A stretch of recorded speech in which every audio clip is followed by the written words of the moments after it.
Good morning friends, welcome to the prelims booster session. आज का पहला टॉपिक है India's renewable push needs storage solutions. Topic environment और economy के लिए इंपॉर्टेंट है। इंडिया जो है रैपिड एक्सपेंशन कर रहा है रीन्यूएबल एनर्जी की।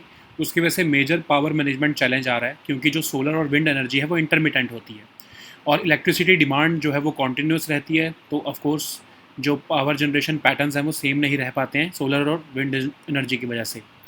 तो ये चैलेंज इसलिए भी इंपॉर्टेंट है क्योंकि रिन्यूएबल एनर्जी जो है 53% जो है वो कॉन्स्टिट्यूट करती है इंडिया के टोटल इंस्टॉल्ड पावर कैपेसिटी का। एनर्जी स्टोरेज क्यों इंपॉर्टेंट है? एनर्जी स्टोरेज होता क्या, पहले तो समझें।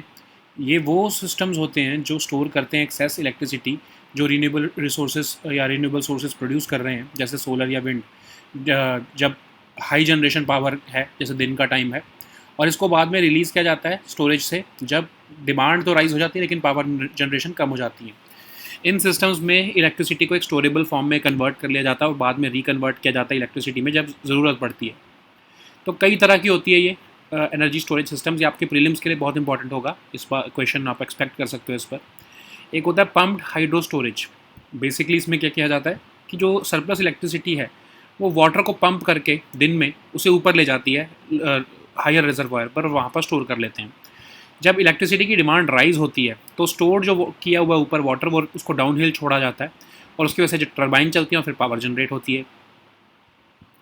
अब दूसरा है बैटरी एनर्जी स्टोरेज सिस्टम्स। ये बेसिकली सिंपल आपका जो जैसे लिथियम आयन बैटरीज होती हैं वही है ये। फिर है कंसनट्रेटेड सोलर थर्मल स्टोरेज, मतलब मिरर्स का यूज़ करते हुए सनलाइट को फोकस किया जाता है एक रिसीवर पर और मटेरियल्स जैसे कि मोल्टन सॉल्ट को हीट करके फिर थर्मल एनर्जी को स्टोर किया जाता है थर्मल एनर्जी को। ये जो स्टोर्ड हीट है इसको बाद में रिलीज़ किया जाता है स्टीम में और से स्टीम प्रोड्यूस करके फिर इलेक्ट्रिसिटी की प्रोड्यूस की जाती है। अब जो है अगला है कंप्रेस्ड एयर एनर्जी स्टोरेज, मतलब एक्सेस इलेक्ट्रिसिटी को आप कंप्रेस एयर में कन्वर्ट कर लेते हो और उसको अंडरग्राउंड कैबन्स में या टैंक्स में फिर जो है वो स्टोर कर लेते हो। जब डिमांड बढ़ती है तो कंप्रेस्ड एयर को रिलीज़ करके आप टर्बाइंस चलाते हो। फिर है फ्लाई व्हील एनर्जी स्टोरेज, जिसमें इलेक्ट्रिसिटी को रोटेशनल एनर्जी की तरह स्टोर किया जाता है एक स्पिन करके एक रोटर को बहुत हाई स्पीड्स पर।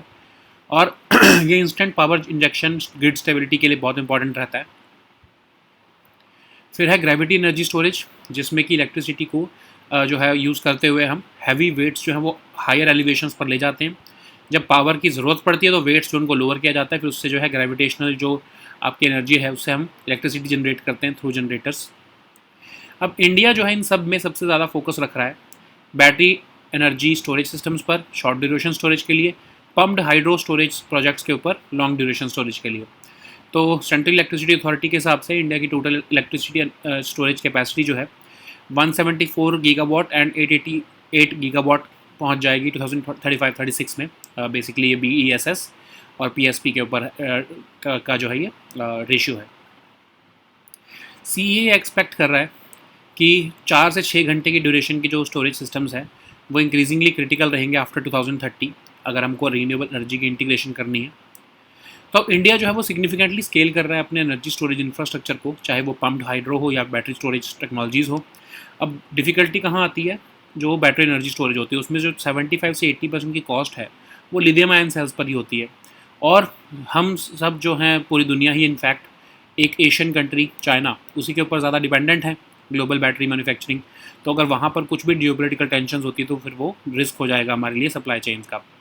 अब इसलिए ग्लोबली जो है पम्प्ड हाइड्रो स्टोरेज जो है वो one of the most widely used electricity storage technology है, जिसमें इंस्टॉल्ड कैपेसिटी लगभग 160 गीगावाट की पहुंच चुकी है ऑलरेडी। चाइना सबसे ज़्यादा इसमें लीड कर रहा है, फिर जापान, US और Europe. Okay,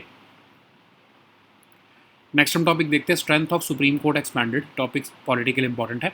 president of India ने सुप्रीम कोर्ट नंबर ऑफ जजेस अमेंडमेंट ऑर्डिनेंस 2026 पास कर दिया है या प्रोमलगेट किया है, जिसमें कि अब स्ट्रेंथ ऑफ जजेस जो है वो 33 से बढ़ाकर 37 कर दी गई है, अपार्ट फ्रॉम CJI जो कि सेपरेट है। तो ये ऑर्डिनेंस जो है section 2 of supreme court number of जजेस एक्ट 1956 को जो है वो अमेंड कर रहा है। अब ऑर्डिनेंस मेकिंग पावर के बारे में अगर देखें तो आर्टिकल 123 एम्पावर करता है प्रेसिडेंट को कि वो प्रोमलगेट कर सकते हैं ऑर्डिनेंसेस। इन ऑर्डिनेंसेस की सेम फोर्स और इफेक्ट होता है जैसे कि एक लॉ पास्ड बाय पार्लियामेंट। ये सब्जेक्ट होते हैं पार्लियामेंट्री अप्रूवल को, जुडिशल रिव्यू को, कॉन्स्टिट्यूशनल लिमिटेशंस को। ऑर्डिनेंस को जो है जब भी हाउस ऑफ पार्लियामेंट कन्वेन होता है तो उसको पार्लियामेंट में रखना पड़ता है और अगर उसको 6 हफ्ते के अंदर नहीं पास कराया तो वो सीज़ हो जाता है, या फिर जो है अगर बोथ हाउस उसको डिसअप्रूव कर दें तो भी सीज़ हो जाता है। तो सुप्रीम कोर्ट ने जो है कहा था कि जुडिशियल रिव्यू के लिए जो है ये ओपन है ordinances, RC Cooper versus union of India case में, और यूनियन कैबिनेट ही जो है वो बेसिकली ड्राइविंग फोर्स होता है इस ऑर्डिनेंस के पीछे। अब क्यों ज़रूरत है स्ट्रेंथ ऑफ सुप्रीम कोर्ट बढ़ाने की? जो जज टू केस रेशियो है वो अनसस्टेनेबल होती जा रही है, राइजिंग अपील्स हैं, स्पेशल लीव पिटिशंस भी बढ़ रही हैं, पेंडेंसिंग जो है वो लगभग 93,000 केसेस क्रॉस कर चुकी है। पोस्ट कोविड अगर हम देखें ई फाइलिंग से और ज़्यादा केस इनफ्लो आ रहा है। जुडिशियल डिले से जो है रूल ऑफ लॉ वीकन होता है और लोगों का ट्रस्ट जो है वो इंस्टीट्यूशन में कम होता है। तो एक्सपेंशन जो है वो एम करना चाहती है कि वो जो डिले हो रहे हैं हियरिंग में और जजमेंट में वो कम हो। मॉडर्न गवर्नेंस ने कोर्ट की रिस्पॉन्सिबिलिटीज़ भी बहुत बढ़ा दी हैं, लेकिन सिर्फ सुप्रीम कोर्ट के जजेस को इंक्रीज़ करके फ़ायदा नहीं है जब तक सबॉर्डिनेट कोर्ट्स और हाई कोर्ट्स में भी जजेस की स्ट्रेंथ और इंक्रीज़ ना हो। लार्ज वैकेंसीज ऑलरेडी एग्जिस्ट करती हैं हाई कोर्ट्स और सबॉर्डिनेट जुडिशरी में, और एक ऑल इंडिया जुडिशल सर्विस बनाने की बहुत ज़रूरत है ताकि क्वालिटी और यूनिफॉर्मिटी आए लोअर जुडिशरी में। सुप्रीम कोर्ट को फोकस करना पड़ेगा कॉन्स्टिट्यूशनल और नेशनल इंपॉर्टेंस केसेस पर, और रेगुलर एप्लेट कोर्ट की तरह से ज़्यादा उनको इन केसेस पर फोकस करना चाहिए। फिर ऑल्टरनेटिव डिस्प्यूट रेजोल्यूशन मैकेनिज्म जैसे मीडिएशन, आर्बिट्रेशन, लोक अदालत को प्रमोट करो ताकि लिटिगेशन प्रेशर कम हो, जुडिशियल इंफ्रास्ट्रक्चर बढ़ाओ, टेक्नोलॉजी लेकर आओ, नेशनल कोर्ट मैनेजमेंट सिस्टम्स जो है ताकि साइंटिफिक केस एलोकेशन हो। ठीक है, नेक्स्ट हम टॉपिक देखते हैं Indian pharmacopoeia commission. Topic governance के लिए इंपॉर्टेंट है। तो इंडियन फार्माकोपिया कमीशन ने एक साइंटिफिक कॉन्क्लेव और इंटरेक्टिव सेशन रखा है ऑन इंडियन फार्माकोपिया 2026 में 26 नाइपर हैदराबाद में। तो इंडियन फार्माकोपिया कमीशन क्या है? ऑटोनॉमस इंस्टीट्यूशन है मिनिस्ट्री ऑफ हेल्थ का, सेट करता है standards of drugs in the country. इसका बेसिक फंक्शन है रेगुलरली अपडेट करना standards of drugs in the country, और ऑफिशियल डॉक्यूमेंट्स पब्लिश करता है ये इम्प्रूव करने के लिए क्वालिटी ऑफ मेडिसिन, प्रमोट करता है rational use of generic medicine. अब फार्माकोपिया किसको कहते हैं? ऑफिशियल कंपेंडिया होता है जो क्वालिटी स्टैंडर्ड्स का ड्रग्स में। ठीक है, नेक्स्ट हम टॉपिक देखते हैं नेशनल टेस्ट हाउस। ये टॉपिक गवर्नेंस के लिए इकोनॉमिकली इंपॉर्टेंट है। नेशनल टेस्ट हाउस का जो नदर्न रीजन ऑफ गाज़ियाबाद का है, उसने state of the art shoe testing laboratory establish की है। तो national test house premier scientific organisation है गवर्नमेंट ऑफ इंडिया की। 1912 में बनाया गया था इसको रेलवे बोर्ड के अंडर, और इंडिया की largest multi location multi disciplinary industrial central government testing laboratory है। लगभग सभी सॉर्ट्स ऑफ टेस्टिंग के लिए को ये डील कर लेती है, टेक्निकल कंसल्टेंसी देती है। ठीक है, फिर नेशनल जो NABL या BIS स्टैंडर्ड्स हैं उसको सपोर्ट करने में एक्टिवली इन्वॉल्व है। गवर्नमेंट की एक इंपॉर्टेंट एंटिटी है ये ड्रोन सर्टिफिकेशन के लिए भी, और ये डिपार्टमेंट ऑफ कंज्यूमर अफेयर्स के अंदर आती है। नेक्स्ट हम टॉपिक देखते हैं नॉर्डिक कंट्रीज़। ये टॉपिक आपके इंटरनेशनल रिलेशंस के लिए इंपॉर्टेंट है। प्राइम मिनिस्टर जो है वो नॉर्वे पहुंचे हैं अपनी 3rd इंडिया नॉर्डिक समिट के लिए। तो नॉर्डिक रीजन कौन सा है? डेनमार्क, फिनलैंड, आइसलैंड, नॉर्वे और स्वीडन का जो एरिया है, इसको हम फारो आइलैंड्स और ग्रीनलैंड भी इसमें इंक्लूड करते हैं। इस टर्म को कई बार हम स्कैंडिनेविया से भी जो है वो इंटरचेंजेबली यूज़ कर लेते हैं, क्योंकि जो कि स्कैंडिनेविया है वो जोग्राफिक कोर है नॉर्डिक कंट्रीज़ का। स्वीडन जो है वो यहाँ की लार्जेस्ट कंट्री है और मोस्ट पॉपुलस कंट्री है नॉर्डिक कंट्रीज़ की। आइसलैंड लीस्ट पॉपुलस है और डेनमार्क स्मॉलेस्ट है। जो भी यहाँ पर मोस्टली इन्हेबिटेंट्स हैं वो नॉर्थ जर्मैनिक लैंग्वेजेस बोलते हैं, जैसे ग्रीनलैंडिक, फिनिश या सैमी लैंग्वेजेस। ओके, नेक्स्ट हम टॉपिक देखते हैं इंटरनेशनल क्रिमिनल कोर्ट। ये टॉपिक भी इंटरनेशनल रिलेशंस के लिए इंपॉर्टेंट है।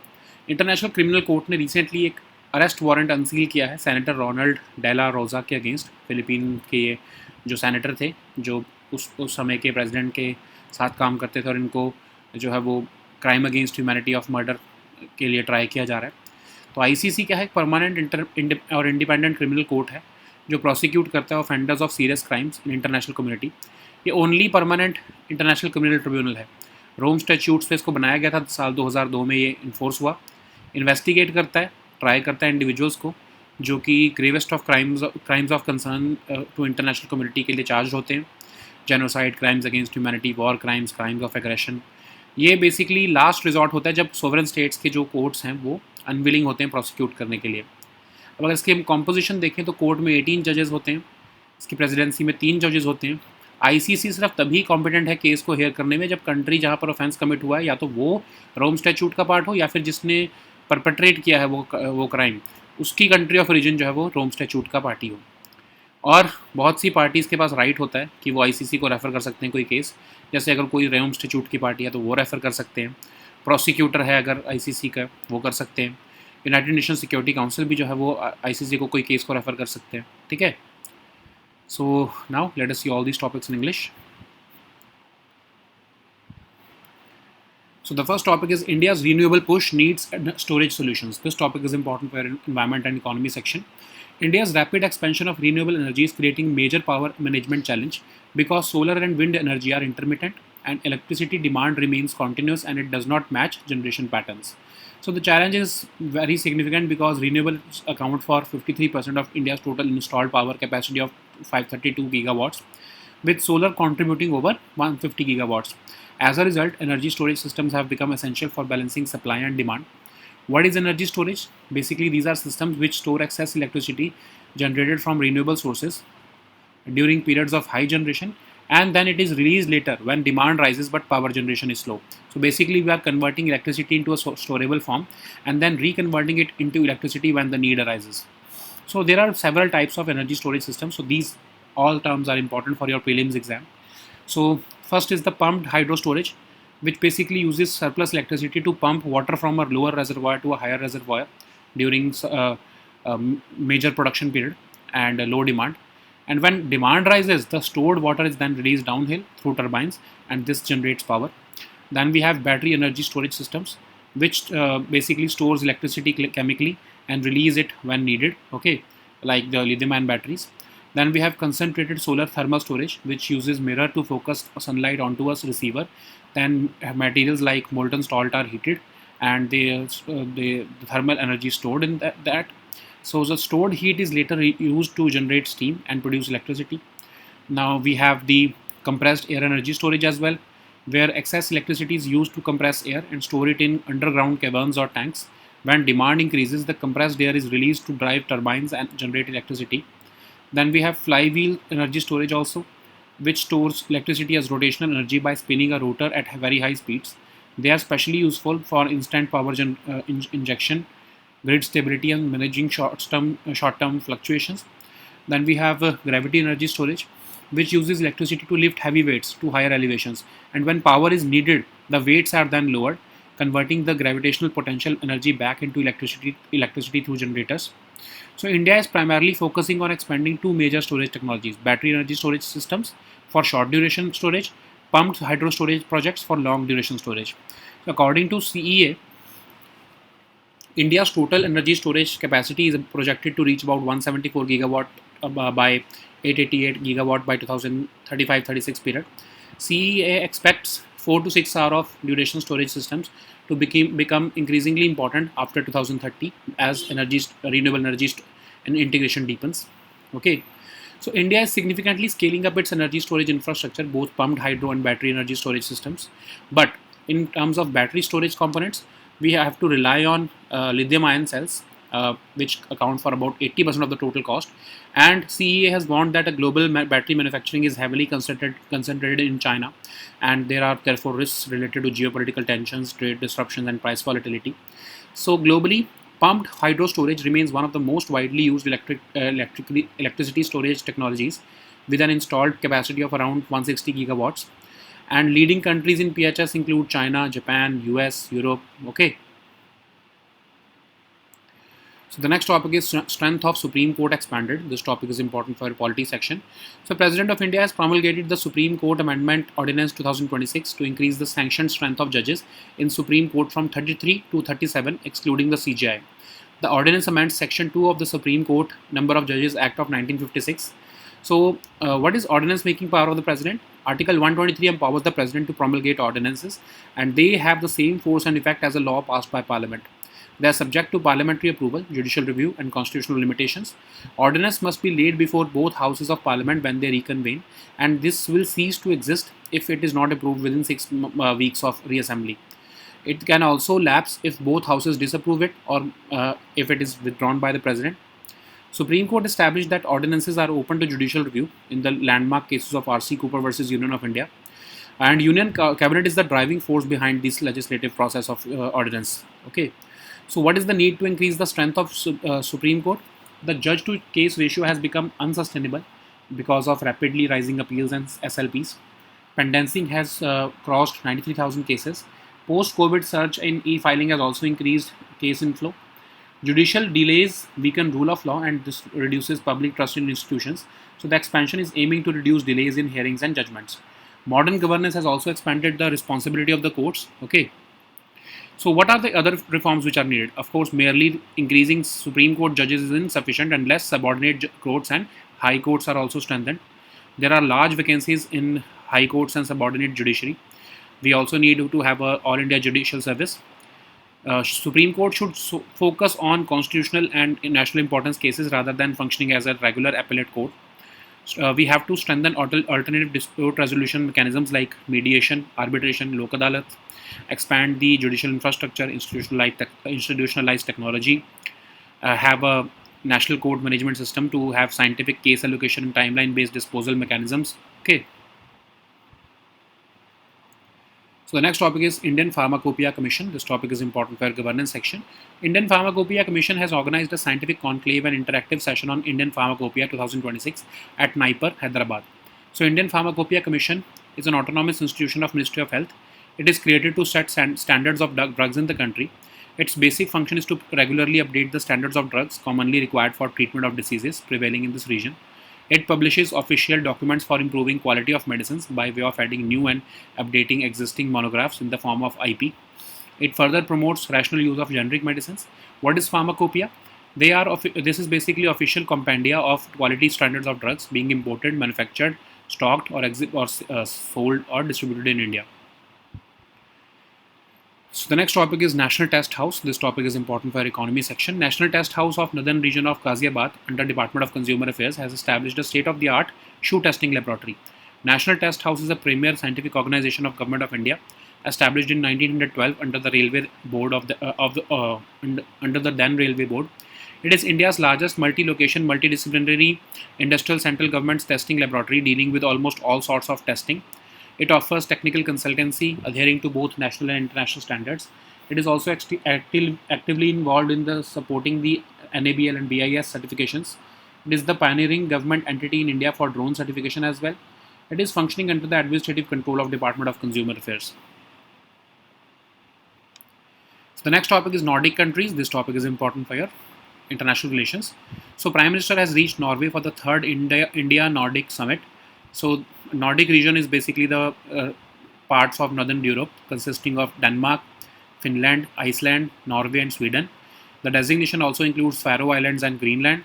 The term is sometimes used interchangeably with Scandinavia, which is basically the geographic core of these Nordic countries. So Sweden is the largest and most populous of the Nordic countries. Iceland is the least populous. Denmark is the smallest. Most inhabitants of Nordic region speak North Germanic languages like Greenlandic, Finnish and Sami languages. So the next topic is International Criminal Court. This topic is important for international relations. So ICC has recently unsealed an arrest warrant against Senator Ronald De La Rosa of Philippines, along with ex-President Rodrigo Duterte and other co-perpetrators of the crime against humanity of murder. So what is ICC? It is a permanent and independent criminal court established to prosecute offenders of serious crimes in the international community. It is the only permanent international criminal tribunal. It was created by the Rome Statute, which came into force in 2002. It investigates wherever warranted. It tries individuals charged with the gravest crimes of concern to the international community. And specifically, the ICC is intended to prosecute the following crimes like genocide, crimes against humanity, war crimes, crimes of aggression. ICC is meant to serve as the last resort when the courts of sovereign states are unwilling to prosecute. So it has 18 judges. The presidency consists of 3 judges. But ICC is only competent to hear case if the country where the offence was committed is party to the Rome Statute or the perpetrator's country of origin is party to the Rome Statute. And various parties have the right to refer a case to the ICC, like any state party to the Rome Statute, the prosecutor of the ICC, or even the UNSC. Okay. So these were our topics for today. We'll meet next time with new topics. Until then, goodbye and take care.